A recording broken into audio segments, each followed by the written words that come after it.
Iran के साथ चीन करेगा बड़ी ट्रेड डील। 10 साल में द्विपक्षीय व्यापार को $600 अरब करने का लक्ष्य। ईरान पहुंचे चीन के विदेश मंत्री वांग यी। ईरान के साथ और कुर्बत बढ़ती हुई चीन की, और जाहिर है भारत के लिए यह चिंता की बात है। भारत के हिसाब से इस खबर के मायने समझने होंगे। भारत के हिसाब से चीन और ईरान के बीच ये बढ़ती कुर्बत, अगर इसको आपको समझना है तो इस पर ध्यान देना होगा। चीन के साथ ईरान की ट्रेड डील, 25 साल तक ईरान से कम दाम पर तेल खरीदने वाला है चीन, और इस तरीके से चीन को एक बड़ा इकोनॉमिक बूस्ट मिलेगा, क्योंकि ये एक तरीके का करार है जो 25 साल के लिए है। और ईरान के बैंकिंग, इंफ्रा, दूरसंचार सेक्टर में चीन निवेश करने वाला है। ईरान के पोर्ट, रेलवे और ट्रांसपोर्ट में चीन निवेश करने वाला है। जाहिर है हम जानते हैं वो किस तरीके से दोस्ताना दिखाकर अजगर की तरह कुंडली में कसता है, लेकिन फिलहाल ईरान के साथ उसकी दोस्ती ईरान को रास आ रही है। ईरान में 5G सर्विसेज शुरू करने में मदद करने वाला है चीन, और चीन के साथ ईरान की ये ट्रेड डील क्यों अहम है, जरा ये समझिए। क्यों अहम है ईरान और चीन की ये ट्रेड डील? अमेरिका के खिलाफ एक साथ आने वाले हैं चीन और ईरान। ईरान के बाजार तक चीन की पहुंच होगी। अमेरिका से ट्रेड वॉर में उलझे चीन को इससे राहत मिलेगी। अमेरिकी बैन झेल रहे ईरान को चीन के साथ इस दोस्ती से राहत मिलेगी। और मई 2018 में परमाणु डील हटने के बाद से अमेरिका ने ईरान पर सैंक्शंस लगाए हुए हैं। इन सैंक्शन से राहत मिलेगी। चीन को एक नया बाजार और नया मुल्क जहां पर वो अंदर घुसपैठ करके दोस्ती के बहाने और फिर धीरे से उसको जकड़ सकता है। लेकिन फिलहाल ईरान को यह नजर नहीं आ रहा होगा। लेकिन इसके दूसरे मायने समझने की भी जरूरत है। यहां ईरान और चीन के बीच ये जो बढ़ती कुर्बत है, ये वर्ल्ड ऑर्डर के लिए किस तरीके के इंडिकेशन है, ये किस तरह के इंडिकेशन है हिंदुस्तान के लिए, जरा ये समझने की कोशिश करते हैं। त्रिगुणायत साहब, इसके असर, इसके मायने समझाइए। देखिए, ये एक कंसर्निंग डेवलपमेंट है जहां तक भारत की बात है। जहां तक रही बात चीन और ईरान के संबंधों की, तो आपको पता होगा 2016 में जब प्रेसिडेंट शी जिनपिंग आए थे तो वो 3 मुल्कों में गए थे। सबसे पहले सऊदी अरेबिया, इजिप्ट और ईरान। और जब ईरान में गए थे तो ये बात हुई थी कि एक इस तरह का स्ट्रेटेजिक पार्टनरशिप एग्रीमेंट उनका होगा, जिसमें कि 25 साल का ये फाइनलाइज हुआ लगभग कुछ महीनों पहले, जिसमें चाइना ने कहा कि वो $400 बिलियन तक उसके अंदर इन्वेस्ट करेंगे। और वो BRI में ईरान ही नहीं बल्कि जितने भी मुल्क हैं मिडल ईस्ट के, वो सारे पार्टनर्स हैं और सारे सपोर्ट करते हैं BRI प्रोजेक्ट के चाइना के। तो चाइना ने पिछले 10-15 साल में काफ़ी हद तक अपने आप को पूरे मिडिल ईस्ट में पूरी तरह से क्वाइटली इकोनॉमिकली बड़ा स्ट्रॉन्ग हो गया है वहाँ पर। सऊदी अरेबिया के साथ उनके रिश्ते सबसे ज़्यादा हैं। उनका ट्रेड, सबसे बड़ा ट्रेड जो है सऊदी अरेबिया के साथ में। सऊदी अरेबिया और ईरान की आप जानते हैं कि क्या प्रॉब्लम है। उनका इजराइल में भी काफ़ी प्रोजेक्ट्स हैं, इंक्लूडिंग वहाँ पे जो स्ट्रेटेजिक पोर्ट्स हैं हाइफा वगैरह, वो सब उनके पास हैं। तो ईरान वाली जो ये बात है, ये दोनों के लिए एक तरह से फ़ायदेमंद है। आपने कहा कि इससे उनको ओपन होगा, ओपन हो नहीं पाया क्योंकि साहब, लेकिन क्या चीन ये जो कर रहा है, क्या इन चीज़ों को तमाम मुल्क जो चीन को समझते हैं, क्या इसको पहले से समझकर क्या प्रोएक्टिवली कुछ नहीं किया जा सकता? क्या इन बातों को प्रीएम्प्ट नहीं किया जा सकता? क्या इस तरह के संबंधों को जो वर्ल्ड ऑर्डर के लिए खतरा है, पूरी वर्ल्ड फ्रेटर्निटी के लिए खतरा है, कुछ किया नहीं जा सकता? मैं आपके पास आता हूं, लेकिन सुमित इस बारे में कुछ कहना चाह रहे हैं इस वक्त फौरन। सुमित। देखिए दिनेश, इंपॉर्टेंट क्या था कि डिप्लोमेटिक रिलेशंस में बहुत तेजी से पिछले 1 साल में बहुत तेजी से बदलाव आया है। ईरान की जब हम बात करते हैं, बहुत लंबे समय तक ईरान भारत के एक बहुत अच्छे संबंध रहे हैं। लेकिन मेरी पिछले दिनों ईरान के कई डिप्लोमेट से बात हुई थी, उन्होंने मुझे बताया कि ना सिर्फ चीन के साथ बल्कि पाकिस्तान के साथ भी, पाकिस्तान के साथ अब तक ईरान के करीबन 2 ट्रेड बॉर्डर टर्मिनल्स थे, लेकिन अब 6 ट्रेड टर्मिनल्स को बनाने जा रहा है। और इस साल के फरवरी तक उन्होंने तीसरे टर्मिनल को ओपन कर लिया। $1 बिलियन का जो व्यापार है वो पाकिस्तान के साथ किया जाएगा। तो ये अलायंस जिसकी हम बात कर रहे थे, टर्की, चीन, पाकिस्तान, और इसके साथ एक और नाम बड़ी तेजी से जुड़ रहा है, उसका नाम है ईरान। ईरान बहुत तेजी से इन्फ्लुएंस में आ रहा है, खासतौर पर इन सभी अलायंस के लिए, क्योंकि अमेरिका को लेकर, सऊदी को लेकर ईरान की दिक्कतें रही हैं, उसकी नाराजगी रही है, और वही नाराजगी या वही चीजें भारत को भी ईरान से फिलहाल आप रशिया को शामिल करते हैं, रशिया को अलग करते हैं? सुमित, इसमें इस लिस्ट में रशिया को भी शामिल करते हैं या उसको अलग रखते हैं? रशिया का स्टैंड, देखिए रशिया का स्टैंड की जब बात की जाए तो रशिया का स्टैंड अभी भी क्लियर नहीं आया है दिनेश। अगर आप सभी पर गौर करें, क्लियर नहीं है, स्टैंड क्लियर नहीं है। शिवाज साहब के पास समझने के लिए चलूंगा कि ये क्लियर नहीं होना क्या दिखाता है, आने वाले दिनों में क्या इंक्लिनेशन उसका बढ़ सकता है इस चौकड़ी की तरफ। लेकिन उससे पहले ईरान के साथ चीन की दोस्ती भारत के लिए किस तरीके से खतरा है? भारत के लिए बड़ा खतरा है, क्योंकि चीन की मौजूदगी से ईरान में भारत के हितों को झटका लगेगा। ईरान को आर्थिक मदद कर भारत से दूर करने की चीन की है साजिश। ईरान को आर्थिक मदद करे और धीरे धीरे ईरान को चीन भारत के साथ दूर करने की साजिश कर रहा है। भारत ईरान के भीतर इंफ्रास्ट्रक्चर डेवलपमेंट, आपको मालूम है चाबार पोर्ट का जैसे एग्जांपल मैं आपको दे रहा हूं, भारत काफी मदद कर रहा है और कई चीजों में। और ऐसा नहीं है, आज की बात नहीं है, ईरान के साथ हिंदुस्तान के संबंध बहुत पुराने हैं। लेकिन क्या चीन की इस दोस्ती के नाम पर की जा रही घुसपैठ से अब हिंदुस्तान के हितों को खासा झटका पहुंचेगा? भारत के खिलाफ चीन की नई चाल, यूएस के दबाव में ईरान से दूर हो रहा है भारत। ईरान जाहिर है सैंक्शंस की वजह से दूर हो रहा है। यूएस के दबाव में भारत ने ईरान से तेल आयात बंद कर दिया। ये भारत और ईरान के बीच जाहिर है पहले से जो असर पड़ा हुआ है उसकी बात हम कर रहे हैं। भारत और ईरान के कमजोर होते रिश्तों का फायदा उठाना चाहता है चीन। इन सब डेवलपमेंट्स को बहुत क्लोज तरीके से वॉच कर रहा था चीन और उसका फायदा उठाने की कोशिश कर रहा है। ईरान के चाबहार में भारत की मौजूदगी कमजोर होगी, यह जाहिर है। इसीलिए किया जा रहा है कि बाकी मुल्कों से काटकर ईरान को अपने पास ले आया जाए और फिर उसके कंधे में रखकर बंदूक चलाया जाए। चीन की मौजूदगी से ईरान में भारत के निवेश पर बड़ा संकट आ सकता है और यही हम बात कर रहे हैं कि यहां निवेश पर ही संकट नहीं है, संबंधों पर जब संकट आता है तो संकट चौतरफा आ जाता है। अब इस बात को समझने के लिए शिवाज साहब के पास चलते हैं। शिवाज साहब, कितना फर्क पड़ेगा और ईरान को हम अपने दोस्तों में शुमार करें, न्यूट्रल रखें, या अब अलग तरीके से देखना होगा ईरान को? दिनेश, इसमें कोई शक नहीं, ईरान भारत के लिए बहुत इंपॉर्टेंट है। देखो, दो बातों में था, एक तो आपने सही बताया कि joint comprehensive plan of action से जब से यूएस न्यूक्लियर डील से निकला है तो कई सैंक्शन लगा दी और सैंक्शन में भारत ने भी ऑयल लेना बिल्कुल बंद कर दिया था। मगर सबसे इंपॉर्टेंट चीज है, भारत का ज्यादा इन्वॉल्वमेंट है चाबार में। चाबार में हमने बहुत बड़ा इन्वेस्टमेंट किया है, कम से कम 1.5 से 2 बिलियन डॉलर लगाया है। उसको बोलते हैं gateway to Afghanistan and Central Asian state. और कहीं ना कहीं चीन इसमें आना चाहता था। अगर चीन आता है चाबार में, ईरान में, तो भारत की दखल अंदाजी और भारत का वहां होल्ड बहुत कम हो जाएगा। और भारत के लिए चाबार एक बहुत इंपॉर्टेंट है अगर उसको सेंट्रल एशियन स्टेट और अफगानिस्तान जाना है। तो ऐसे में अगर चीन वहां आता है तो भारत के लिए बहुत बड़ा नुकसान है। साहब, सवाल यह है कि हम समझ तो रहे हैं लेकिन हम इसके लिए कुछ काउंटर कर पाएंगे या हमको ये सिर्फ होते हुए देखना पड़ेगा? जरा मनीष झा से मैं ये भी समझ लूं, मनीष झा, ये होता रहेगा, हम देखते रहेंगे या इसके लिए कुछ सोचा गया है? देखिए दिनेश, सबसे पहले तो मैं आपको बता दूं कि जितनी मेरी बात होती है विदेश मंत्रालय के अधिकारियों से या प्रधानमंत्री कार्यालय में, इस पिक्चर को थोड़ा लार्जर देखना पड़ेगा। पहली बात तो है कि चीन की लगातार निगाहें रही है कि ईरान में वो घुसपैठ कर सके, लेकिन वो बहुत अधिक सफल नहीं हो पाया है बीते सालों में भी, चाहे वो चाबहार प्रोजेक्ट का मामला हो।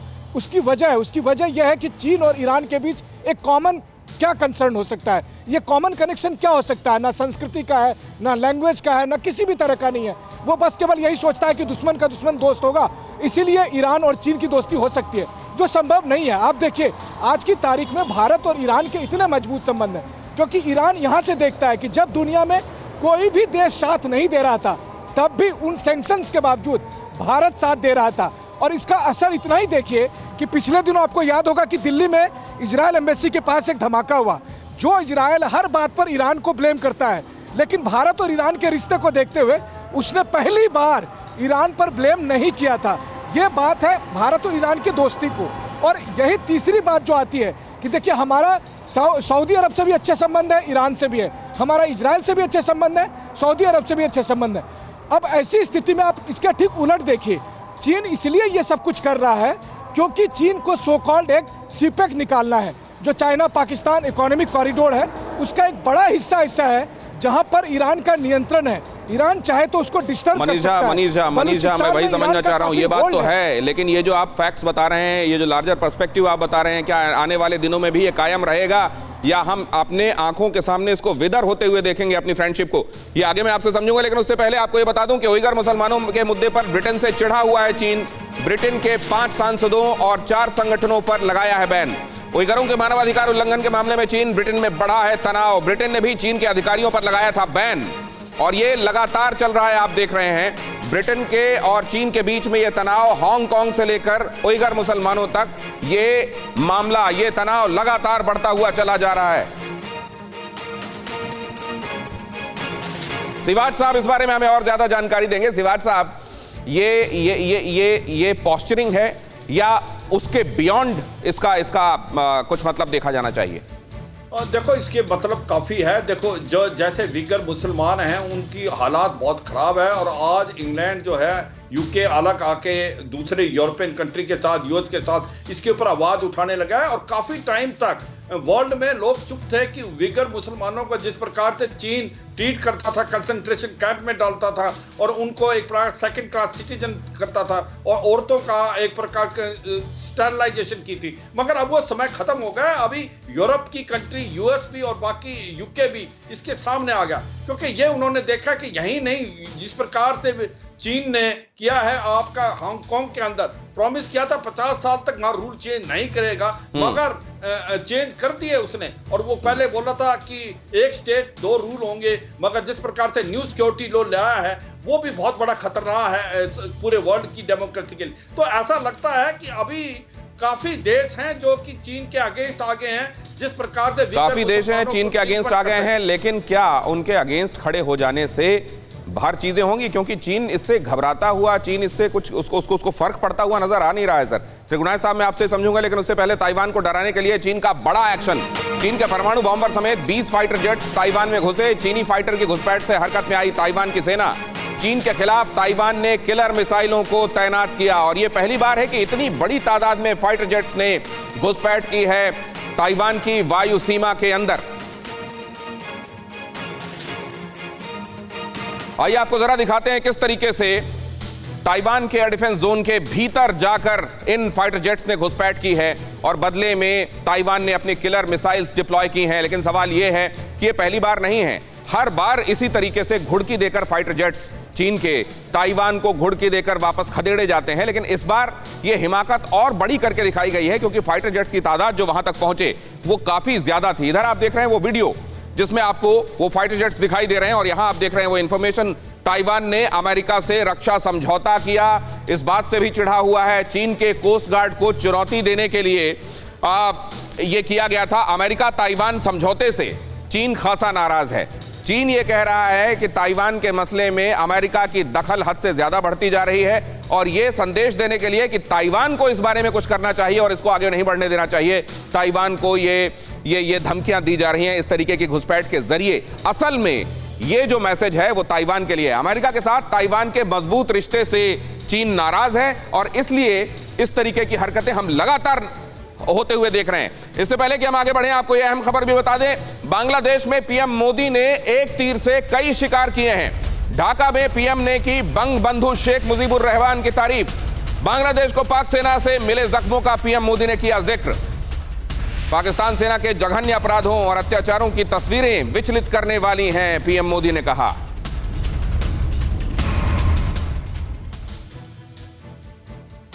पाकिस्तान का वो गुनाह प्रधानमंत्री मोदी की जुबान सुनने को मिला। 1971 के बांग्लादेश मुक्ति संग्राम के दौरान पाकिस्तानी सेना ने जमकर बर्बरता के साथ अत्याचार किया था। पाकिस्तानी सेना पर 30 लाख निर्दोष बांग्लादेशियों की हत्या का आरोप आज भी है। बांग्लादेश के बुद्धिजीवियों की बर्बर तरीके से हत्या की गई थी। पीएम ने 1971 का जिक्र करके पाकिस्तान के जुल्म की याद दिलाई। पीएम ने बांग्लादेश के स्वतंत्रता संग्राम में भारत के समर्थन की भी याद दिलाई, और पीएम ने भारत बांग्लादेश के मजबूत रिश्तों के इतिहास का एक बार फिर से जिक्र किया। और हमारे संवाददाता मनीष झा वहीं से आपके साथ इस वक्त लाइव जुड़े हुए हैं। क्या कुछ उन्होंने कहा और क्या वहां से, उस धरती से पाकिस्तान के लिए संदेश था, जरा ये समझने की कोशिश करें। मनीष, किन बातों को आपने अंडरलाइन किया और किन किन जगहों के लिए क्या मैसेजेस छिपे हुए हैं उसमें? देखिए, इसमें कोई दो राय नहीं कि प्रधानमंत्री का ये 2 दिवसीय दौरा वाकई में जो 50वीं सालगिरह है बांग्लादेश का, उसके लिए वाकई में ऐतिहासिक था। इसको केवल द्विपक्षीय संबंधों के तौर पर नहीं, बल्कि मैं पहले यहीं से सोचना शुरू करता हूं कि जरा सोचिए कि आज के तारीख में अगर आज यहाँ भारत के प्रधानमंत्री नहीं होते तो बांग्लादेश, भारत या दुनिया किस तरह से इसको लेती। प्रधानमंत्री नरेंद्र मोदी यहाँ चाहे कल जो राष्ट्रीय कार्यक्रम हुआ था उसमें उन्होंने भाग लिया, या आज जब वो तुंगीपारा गए शेख मुजीब के समाधि स्थल पर, या फिर जो अलग अलग जगह गए, हर जगह प्रधानमंत्री ने अपने दिल से ये बात कही कि बांग्लादेश को लेकर भारत क्या सोचता है। वहीं दूसरी तरफ जब प्रधानमंत्री शेख हसीना बोल रही थी तो उन्होंने भी जिस तरह से भारत की भूमिका की तारीफ की, भारत को लेकर जितना वो इमोशनल हो गई, वो यहाँ तक कह रही थी कि पता नहीं मेरे साथ क्या होता। और मैं तो खुद उस जगह गया धानमुंडी में जहां पर कि अगर कुछ मिनट की देरी होती तो पाकिस्तानी सेना शेख हसीना और अच्छी बात यह है कि बांग्लादेश आज भी अहमियत समझता है इस रिश्ते की। अनिल त्रिगुणायत जी के पास मैं जाना चाहता हूं। अनिल त्रिगुणायत साहब, आज भी क्या उसी शिद्दत के साथ ये रिश्ते अपनी जगह पर खड़े हुए हैं, और क्या पाकिस्तान के लिए एक बड़ा संदेश है? जी हाँ, ये आप बिल्कुल सही कह रहे हैं कि जो रिश्ते आज हमारे बांग्लादेश के साथ हैं वो शायद जिसको कहें कि सबसे पूरे साउथ एशिया में सबसे स्ट्रॉन्ग हैं, सबसे मजबूत रिश्ते हैं। और उसका खासियत यह है कि भारत हमेशा से बांग्लादेश के साथ ना ही उनकी इंडिपेंडेंस मूवमेंट में बल्कि हमेशा से उनके डेवलपमेंटल जर्नी में भी आगे बढ़ता रहा है। उसी के बारे में प्रधानमंत्री मोदी ने आज कहा भी है।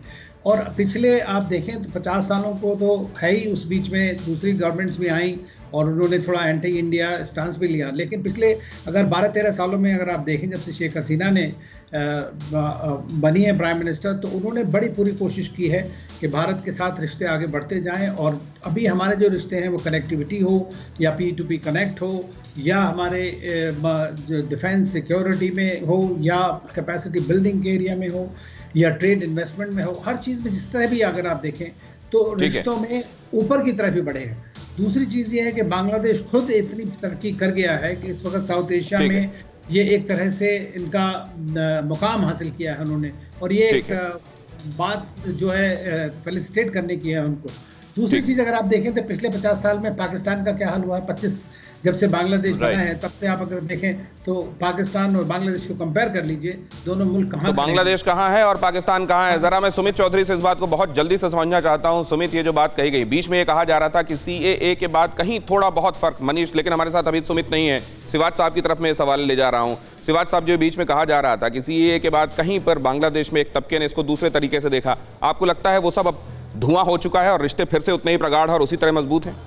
बिल्कुल ठीक, इसमें कोई शक नहीं दिनेश। वो जो गलतफहमी पैदा हुई थी NRC और सिटीजन अमेंडमेंट एक्ट में, वो अभी पूरी तरीके से बिल्कुल नागार हो गई है, क्योंकि समझ आ गया कि ये जो हमारा अंदरूनी मामला है और इसके साथ बांग्लादेश का कोई कनेक्शन नहीं है। मगर एक 2-4 बातें बहुत इंपॉर्टेंट है। भारत और बांग्लादेश की जो रिलेशन, वो जो 12 साल में बहुत आगे बढ़े हैं और ट्रेड और कनेक्टिविटी जिस तरीके से बढ़ी है वो काबिल तारीफ है। और मिलिट्री टू मिलिट्री जो रिलेशन बढ़, जिसके कारण कि क्या है कि हमारी ट्रेनिंग, हमारी एक्सरसाइज इकट्ठी होंगी बांग्लादेश की आर्मी और एयरफोर्स और नेवी के साथ। हमारे से कुछ हथियार जो वो चीन से पहले लेता था वो भारत से अभी स्टार्ट कर दिए। तेजस में भी उन्होंने इंटरेस्ट दिखाया है। राइट सर, इसी तरीके से ये जो एक अहम इंफॉर्मेशन सर, वक्त कम है इसलिए उस तरफ मैं आपको लिए चलता हूं। ये PM के दौरे के आखिरी दिन भारत बांग्लादेश के बीच अहम समझौते होने वाले हैं। भारत और बांग्लादेश के बीच में 5 समझौते होने वाले हैं।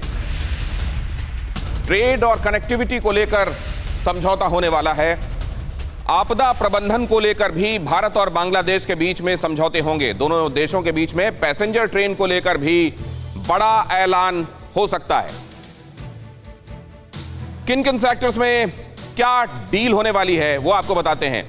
ट्रेड, कनेक्टिविटी, ये जरा देखिए, ट्रेड, कनेक्टिविटी, उद्यमिता विकास, आपदा प्रबंधन, ये वो अहम क्षेत्र हैं जहां पर दोनों देशों के बीच में अहम डील होने वाली है। मनीष से एक क्विक रिएक्शन चाहता हूं। मनीष, छोटा रखिएगा इसको। आपको लगता है इसके बाद खासतौर से चीन की मदाखलत जो वहां बढ़ती जा रही थी, उसको कम करने में हिंदुस्तान को कामयाबी मिलेगी? देखिए, आपके सवाल के जवाब में कहूंगा कि प्रधानमंत्री शेख हसीना से चीन में पूछा गया कि आपको भारत के साथ संबंध जो है और चीन के साथ संबंध को आप कैसे डिफाइन करेंगी, तो शेख हसीना ने कहा कि चीन के साथ हमारा संबंध केवल व्यापार पर आधारित है और भारत के साथ हमारा संबंध ऑर्गेनिक है, जैविक है। अब देखिए, अभी फिलहाल दोनों देशों के प्रधानमंत्रियों का मकसद ये है कि बांग्लादेश और भारत के बीच में कनेक्टिविटी को बहुत ज़्यादा जोर दिया जाए। और अब से थोड़ी ही देर के बाद, कुछ मिनट के बाद, दोनों देश के प्रधानमंत्री हल्दीबारी चिंदिया रोड पर, चिंदिया रेलवे लाइन में एक पैसेंजर ट्रेन चलने का ऐलान करेंगे। ये आज की घटना है। दूसरी बात, भारत के साथ रिश्ते दूसरे और उनके साथ रिश्ते केवल ट्रेड वाले। शुक्रिया करना चाहूंगा फिलहाल आपका, और क्योंकि अगली खबर की तरफ मैं बढ़ रहा हूं और वो बेहद अहम मुद्दा है जो आज पूरी दुनिया को कंसर्न कर रहा है एक बार फिर से। बहुत शुक्रिया करूंगा मैं अनिल त्रिगुणायत साहब का और शिवाज साहब का भी। बहुत शुक्रिया सर पर्सपेक्टिव देने के लिए। लेकिन अगली अहम खबर, कोरोना एक बार फिर से त्रस्त करने लगा है। कोरोना से जंग पर पीएम मोदी की आज की लेटेस्ट खबर। कोरोना से मुक्ति के लिए पीएम मोदी की मां काली से प्रार्थना। पीएम ने कहा आज मानव जाति कोरोना के कारण कई संकटों से जूझ रही है, मां से प्रार्थना है कि कोरोना के संकट से जल्द मानव जाति को मुक्ति दिलाएं। बांग्लादेश के यशोरेश्वरी काली मंदिर में पूजा के दौरान पीएम मोदी ने की यह प्रार्थना। आज मानव जात जिस कोरोना के कारण अनेक संकटों से गुजर रही है, मां से यही प्रार्थना है कि पूरी मानव जात को इस कोरोना के संकट से जल्द मुक्ति दिलाएं।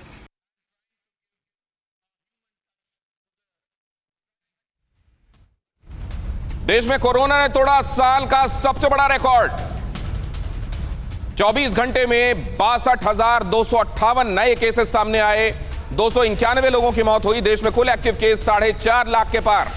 महाराष्ट्र में सबसे ज्यादा 24 घंटे में 36,902 केसेस। 70 दिनों में 5 करोड़ 81 लाख लोगों को लगा टीका।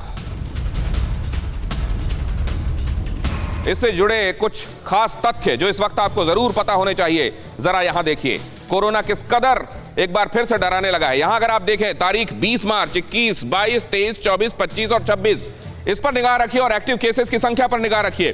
20,643, 25,578, 10,657। 22 मार्च इस दिन कम देखने को मिला, क्यों पता नहीं। 23,043, 26,586, 25,867 और सबसे ज्यादा आज कल का आप देख रहे हैं फिगर 31,625 लगातार एक्टिव केसेस में।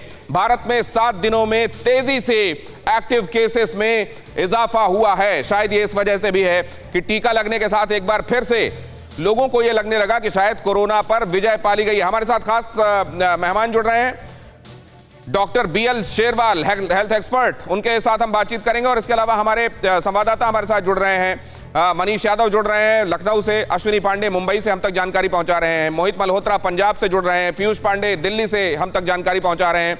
सबसे पहले तो दिल्ली का हाल समझता हूं मैं पीयूष से, यहां क्या स्थिति है और कोई ट्रेंड समझ में आ रहा है, कोई सिरा पकड़ में आ रहा है क्या पीयूष?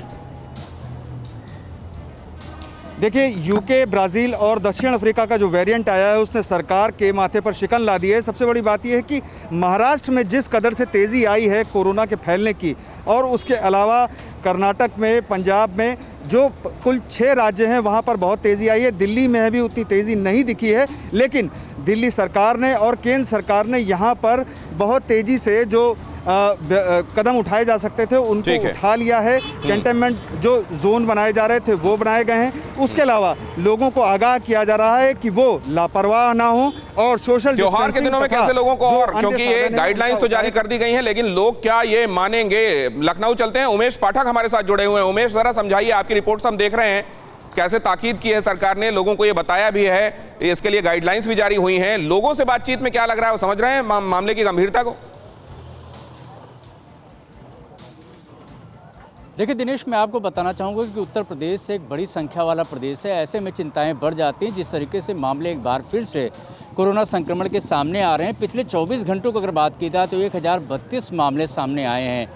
9 जनवरी के बाद ये सबसे बड़ा मामला है जब 1286 मामले ऐसे सामने आए थे। और अगर अभी की बात की जाए, क्योंकि होली का त्यौहार है, इसके अलावा शब बारात है का वक्त है, इसके अलावा फसल कटाई भी होनी है, तो ऐसे में जो सरकार है वो खासी जो नियंत्रण की बात है उसकी बात कर रही है। कोविड गाइडलाइंस की जो गाइडलाइंस हैं उसका पूर्णतः पालन किए जाए, इसके निर्देश दिए गए हैं। खास करके होली के मौके पर जो लोग अपने घर वापस आ रहे हैं, चाहे रेलवे स्टेशन हो चाहे बस स्टेशन में हो, वहाँ पर इस तरह की व्यवस्था की गई है। कोविड का टेस्ट किए बिना वहाँ हमने आपकी रिपोर्ट भी देखी थी कि कोविड के टेस्ट के बगैर वो लोग नहीं जा रहे हैं, एंटीजन टेस्ट किया जा रहा है और एंटीजन में जो पॉजिटिव आ रहे हैं उनका RT-PCR भी किया जा रहा है। उमेश, मैं आपके पास लौटता हूँ।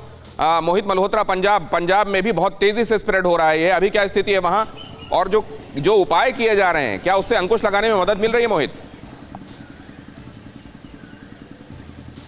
देखिए, पंजाब के सामने सबसे बड़ी समस्या ये है कि यहाँ पर यूके वेरिएंट के काफ़ी ज़्यादा मामले सामने आ चुके हैं। B117 जो कि कोरोना का यूके वेरिएंट माना जाता है, उसके मामले लगातार सामने आ रहे हैं और इसी वजह से पंजाब सरकार की चिंता बढ़ी हुई है। सख्ती काफ़ी की गई है और होली के मौके पर भी कई जिलों में एडवाइजरी जारी की गई है। लोग अपने घरों से बाहर ना निकलें, घरों के अंदर रहें, इसकी कोशिश की जा रही है। नाइट कर्फ्यू लगाए गए हैं और सख्त चालान भी किए जा रहे हैं, लेकिन इसके बावजूद भी अभी कई ऐसे पॉइंट हैं जहां पर सरकार को भी काम करना होगा और जनता को भी काम करना होगा। सरकार और जनता को मिलकर काम करना होगा, उसके बगैर ये बात नहीं बनेगी। और मुंबई जाने से पहले, अश्विनी पांडे के पास जाने से पहले ये खबर आपको बता दें कि मुंबई में कोरोना संकट के बीच में बड़ी लापरवाही देखने को मिली है। मुंबई में क्वारंटाइन सेंटर से कोरोना के 9 विदेशी मरीज भाग गए हैं। चेंबूर के मानस रेजिडेंसी होटल में क्वारंटाइन किए गए थे ये 10 मरीज। होटल से गायब हुए 7 लोग दुबई और 2 केन्या के निवासी हैं। 26 मार्च तक था इनका क्वारंटाइन पीरियड। अश्विनी पांडे, पता चला इनका? जी बिल्कुल, देखिए बहुत गंभीर मसला था ये और इसमें जैसे ही बीएमसी की बात पता चली, बीएमसी के अधिकारियों ने तत्काल होटल के ऊपर कार्रवाई की और जो लोग इस होटल से बाहर गए थे उन्हें बुलाया गया, उनके ऊपर भी एफआईआर दर्ज की गई है। इन्हें फिलहाल उसी होटल में क्वारंटीन रखा गया है। आपको बता दें कि ये लोग 20 तारीख को मुंबई पहुंचे थे दुबई से और इन्हें क्वारंटीन रखा गया था 7 दिनों तक होटल में। और इस होटल से इन्होंने होटल का जो मैनेजर है उसके साथ बातचीत की, कुछ पैसे दिए और ये लोग सीधा पुणे चले गए। सोचिए, ये 20 तारीख के बाद यानी 21 तारीख से लेकर 26 तारीख तक ये पुणे में रहे और वहाँ पे तमाम लोगों से मिलते जुलते रहे। अब इन्हें मुंबई जो है लाकर इनके ऊपर एफआईआर दर्ज किया गया और इनका कोरोना टेस्ट जो है कराया गया, जिसकी रिपोर्ट कल आनी है। यकीन मानिए, अगर ये कोरोना की रिपोर्ट इनकी पॉजिटिव आती है तो बहुत ज़्यादा मुश्किलें बढ़ेंगी उन लोगों के लिए जो खासतौर पे इनसे पिछले जो इनके संपर्क में आए हैं उनके लिए खासी मुश्किलें बढ़ेंगी। आप हमारे साथ बने रहिए अश्विनी पांडे। स्थिति चारों तरफ गंभीर दिखाई दे रही है। आपने बताया मुंबई से, महाराष्ट्र से क्या खबर, और इधर कोरोना संक्रमण में तेजी से यूपी में भी हाहाकार मच रहा है। आगरा मथुरा में कोरोना का अफ्रीकी स्ट्रेन मिला है। आगरा के 4 और मथुरा के 1 शख्स में अफ्रीकी स्ट्रेन की पुष्टि हुई है। मथुरा में होली मनाने के लिए बड़ी तादाद में विदेश से पर्यटक आते हैं। यहां साउथ अफ्रीकन स्ट्रेन मिला है और जैसा हमारे संवाददाता मोहित बता रहे थे कि पंजाब में बड़ी तादाद में यूके स्ट्रेन मिला है। ऐसे में क्या ये चिंता बहुत बढ़ती जा रही है? डॉक्टर साहब के पास चलना चाहूंगा मैं। Rajiv Gandhi super speciality hospital में डायरेक्टर हैं वो।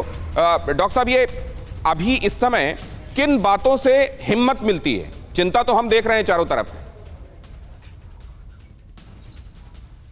हिम्मत जो है, बहुत बढ़िया सवाल आपने किया, क्योंकि अब ये हमारे हालात सामने हैं और हम सबको मिलके इससे जो है लड़ना है। और मुझे ऐसा लगता है दिल्ली में अभी स्थिति नियंत्रण में है, लेकिन ये मैं सबसे रिक्वेस्ट करूंगा, आम जनमानस से भी और सभी एडमिनिस्ट्रेटर भी, कि अपने अपना जो काम है वो करें और जो जितनी मदद हो सकती है एक दूसरे की, जिसमें हम बेसिकली खास तौर पे नॉर्थ में। डॉक्टर साहब, एक बात मुझको संक्षेप में और समझा दीजिए कि जिनको टीका लगा है या जो पहले कोविड अफेक्टेड रहे हैं, क्या वो लोग कम चपेट में आएंगे? ऐसी कोई संभावना है क्या? और क्या एहतियात बरतने से, क्योंकि लोगों को यह भी लगने लगा है कि देखिए, अगर आमिर खान चपेट में आ सकते हैं, देश के गृह मंत्री को हो सकता है, अहमद पटेल चपेट में आ सकते हैं, तो हम कोरोना में मास्क लगा के भी क्या कर लेंगे? ये जो इस तरह की बातें लोगों के दिमाग में, उनको क्या कहना चाहेंगे जल्दी से? सर देखिए, ऐसा है, मैं चाहूंगा कि एक तो वैक्सीनेशन पर विश्वास रखिए। वैक्सीनेशन जिसका जब नंबर आए प्लीज जरूर कराएं और ये काफी इफेक्टिव रहेगी।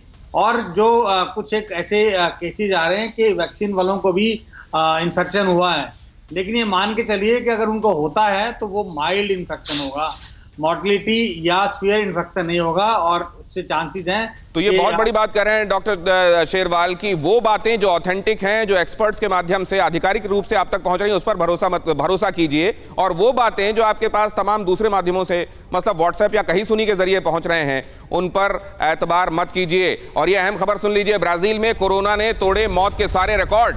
24 घंटे में ब्राजील में कोरोना से 3600 मौतें हो चुकी हैं। जर्मनी ने पड़ोसी देशों के लिए ट्रैवल वार्निंग जारी की है। बाहरी देशों से आने वाले लोगों को 10 दिन का क्वारंटाइन जरूरी कर दिया गया है। बहुत शुक्रिया हमारे संवाददाताओं का, डॉक्टर शेरवाल का। फुल एंड फाइनल में आज के लिए इतना ही।